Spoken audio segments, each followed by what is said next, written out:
जय साईं राम। नमस्कार। मैं बृजमोहन सूरी, मोटिवेशनल स्पीकर, साईं ग्रंथ राइटर, रेड बुक एक्सपर्ट, स्वागत कर रहा हूं आपका आपके इस चैनल में। आज हम बात करेंगे ऐसे 4 लक्षण जिनसे आपको ये पता चलेगा कि आपके पूर्वज आपसे खुश हैं या नहीं हैं। ऐसे 4 लक्षण आपके निवास पर जिनसे ये पता चलेगा कि आपके पूर्वज आपसे प्रसन्न हैं या नहीं हैं। मैं आपको ऐसे 4 लक्षण बताने वाला हूं, क्योंकि प्रत्येक घर में बड़े बूढ़ों की मृत्यु हो जाया करती है, जो हमारे पूर्वज बन जाते हैं, और हम जब उनको पितृपक्ष में श्राद्ध वगैरह नहीं करते हैं तो वो नाराज़ हो जाते हैं या फिर उनकी इच्छाएं अधूरी छोड़ देते हैं। कुछ एक पितर अपने बच्चों से बहुत लगाव रखते थे और बहुत इच्छा रखते थे कि बहुत अच्छी ज़िंदगी हो सभी की, तो यदि हम वह सब पूर्ण नहीं करते हैं तो पितर रुष्ट हो जाया करते हैं।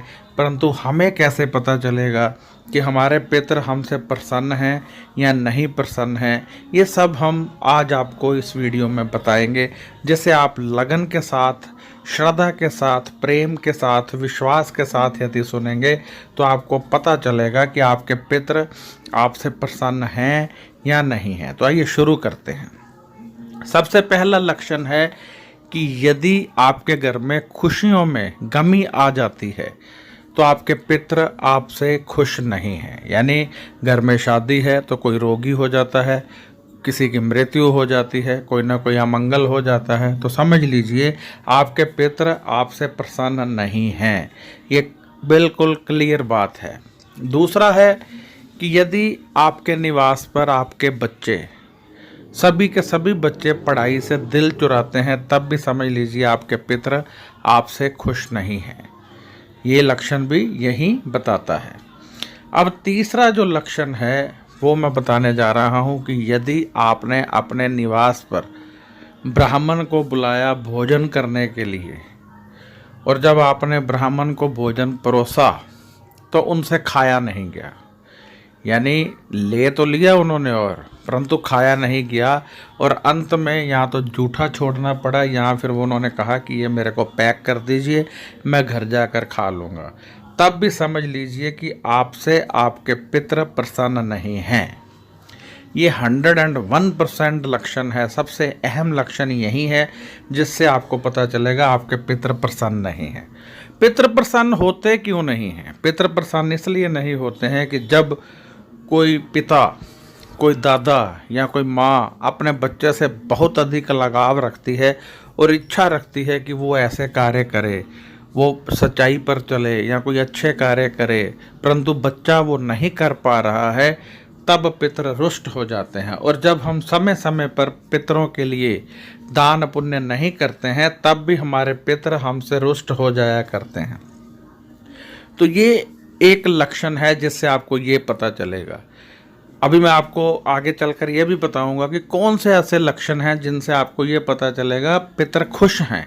ये तो मैंने बताया जो रुष्ट हैं, अभी 3 बताए हैं, चौथा अभी बाकी है। फिर मैं बताऊंगा कि पितर यदि खुश होते हैं तो कैसे लक्षण होते हैं, और फिर बताऊंगा कि कैसे पितरों को प्रसन्न किया जा सकता है। यानी यदि आपके पितर आपसे नाराज हैं तो आप कैसे पितरों को खुश कर सकते हैं। एक निवेदन जरूर करना चाहता हूं बीच में ही आपसे कि इस वीडियो को लाइक ज़रूर करें, क्योंकि यदि आपको पसंद है तो मेरा हक बनता है कि आप इसे लाइक करें, इससे मेरा हौसला बढ़ता है और कुछ नहीं। तो अब चौथा जो लक्षण है वो भी बहुत इम्पोर्टेंट है, ध्यान दीजिएगा। 3 लक्षण मैंने आपको बता दिए।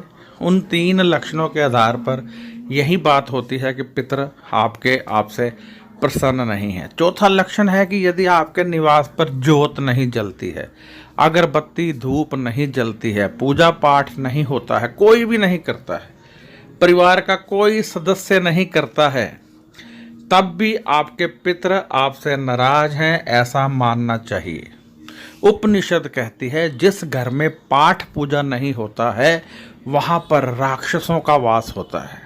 उपनिषद कहती है जिस घर में कभी दान पुण्य नहीं होता है, जहाँ परमात्मा को भोग नहीं लगता है, वहाँ का भोजन अमंगलकारी है। यही उपनिषद कहती है कि यदि पाठ पूजा होता है, निवास पर भगवान को अर्पित किए बिना कुछ खाया नहीं जाता है, तो उस घर में परमात्मा का वास होता है, उस घर में परमात्मा की शक्तियों का वास होता है। और जो परमात्मा से प्रेम करने वाले हैं, आपको पता है कि एक तो हो गए परम पिता परमेश्वर यानी परम आत्मा परमात्मा, तो अब उनसे नीचे जो हैं वो सब उधर भागते हैं जिधर परमात्मा का नाम सिमरन होता है। तो कहते हैं कि समस्त शक्तियां वहां से निकल जाती हैं जिस घर में पाठ पूजा नहीं होता है। जहाँ पाठ पूजा नहीं होगा वहाँ परमात्मा नहीं रहेंगे, जहाँ पाठ पूजा नहीं होगा वहाँ पर शक्तियाँ नहीं मिलेंगी। तो इसलिए पाठ पूजा करना, परमात्मा को समर्पित करके खाना, दूसरों पर दया करना, दूसरों के साथ प्रेम से रहना, किसी का दिल ना दुखाना ही परमात्मा का वास होता है। प्रभु कहते हैं मैं ऐसे दिलों में बसा करता हूँ जिन दिलों में जीव जंतुओं दुखी जनों के लिए दया बसती है। कहते हैं ऐसे दिलों से दूर रहता हूँ जो द्वेष रखते हैं, जो बदले की भावना रखते हैं। तो ये होता है सब कुछ। तो मैं यहाँ ये बता रहा था कि पितृ, तो अब जब सब शक्तियाँ छोड़ जाएंगी तो पितृ भी नाराज हो जाएंगे। तो हमने पितरों को प्रसन्न करना है, यानी पितरों को प्रसन्न करने के लिए परमात्मा का पाठ पूजा भी करना है। अब मैं आपको सबसे अहम चौथा लक्षण बताने वाला हूँ, उसके बाद बताऊँगा पितृ प्रसन्न हैं तो फिर क्या होता है। तो चौथा जो लक्षण है उसको आप अच्छी तरह से समझ लीजिए और हर हाल में इस लक्षण को आपने दूर करना है। यदि आप इस लक्षण को दूर नहीं करते हैं, यानी इसकी वजह को दूर नहीं करते हैं, तो आपके गरीबी की ओर बढ़ने के चांसेस बहुत अधिक बढ़ जाएंगे। यदि परिवार में कोई भी लड़की खुश नहीं है, चाहे विधवा है, चाहे छोड़ दी गई है, चाहे पति शराबी है, पति दूसरी औरतों के पीछे जाते हैं, परंतु ये सभी लड़कियों के साथ हैं, तो समझ लीजिए कि आप पर बहुत भारी पितृ रुष्ट हैं, पितृ नाराज हैं और बहुत बड़ा संकट किसी भी समय आपके परिवार पर आ सकता है। तो ये लक्षण भी आपने ठीक करना है। इसके लिए आपको चाहिए कि आप गरीब कन्याओं की शादी में लाल रंग की चुनरी जो लावा फेरे के समय ली जाती है वो दान किया करें, और भी कुछ खाने पीने का सामान गरीब कन्याओं की शादी में दान किया करें, तो आपको बहुत लाभ मिलेगा। एक बार किसी लड़की की शादी में डबल बेड यानी सोने का उसको पूरा डबल बेड बिस्तर सहित दे दें, तब भी आपको लाभ मिलेगा। तो ये जो लक्षण होते हैं ये मैंने आपको बताए। इनसे बचना कैसे है ये मैं आपको बाद में बताऊंगा। अभी मैं आपको बता दूं कि यदि पितृ प्रसन्न है तो क्या होता है। यदि आपसे आपके पितृ प्रसन्न हैं तो आपको बहुत ज्ञानवान, बहुत खुश रखने वाली संतान की प्राप्ति होगी। यदि पितृ आपसे प्रसन्न हैं तो आपके बच्चे पढ़ने में बहुत अहम भूमिका अदा करेंगे। और यदि इस समय में देखना चाहें कि हमारे पितृ प्रसन्न हैं या नहीं, तो जिस पंडित को आप भोजन करवाएंगे वो आपकी प्रशंसा करते हुए जाएगा। और जो घर में आप ज्योत प्रज्वलित करेंगे इन दिनों में, उसकी लाइट बहुत ऊपर तक जाएगी। और यदि ज्योत बीच में अस्त हो जाती है तो समझिए पितृ रुष्ट हैं, और यदि बहुत ऊपर तक जाती है तो समझिए पितृ बहुत प्रसन्न है। तो इस प्रकार ये लक्षण आप पितृ ना प्रसन्न होने के पहले सुने, अब प्रसन्नता के सुने। यदि आपका लॉकर या आपकी जेब कभी खाली नहीं होती है तब भी पितृ आपसे प्रसन्न है। तो मैं चाहता हूँ कि आपके पितृ आपसे प्रसन्न रहें। तो इसके लिए सूत्र भी 4 ही दूंगा। पहला, दान पुण्य करते रहिए, अपने निवास पर भोग लगाइए, अपने निवास पर प्रभु का सिमरन करते रहिए, अपने निवास पर ज्योत प्रज्वलित कीजिए, अपने निवास पर धूप अगरबत्ती किया कीजिए। ये पहला लक्षण है, वाला एक अहम रोल अदा करेगा, जिससे पितर भी प्रसन्न रहेंगे और वह प्रभु भी प्रसन्न रहेंगे और आप जिंदगी में आगे बढ़ने लगेंगे। अब दूसरा जो है वह है कि आप अपनी कमाई में से कुछ धन गरीबों के लिए निकालें। कुछ धन कमाई से जरूर दान करें, अपनी कमाई को ऐसे ही मत रखें। माता पिता का आदर करें और सभी बुजुर्गों का सम्मान करें, ब्राह्मणों का सम्मान करें और अपने कुल देवता की पूजा भी किया करें। आप किसी को भी गुरु बना सकते हैं, लेकिन जो कुल देवी या कुल देवता हैं उनको साल में एक बार नमस्कार अवश्य करें। तो ये दूसरा लक्ष्य आपको बताया तरीका मैंने अपने पितरों को प्रसन्न करने का। अब मैं तीसरा बता रहा हूँ कि जो श्राद्ध कर्म होते हैं उनको नियम से करें।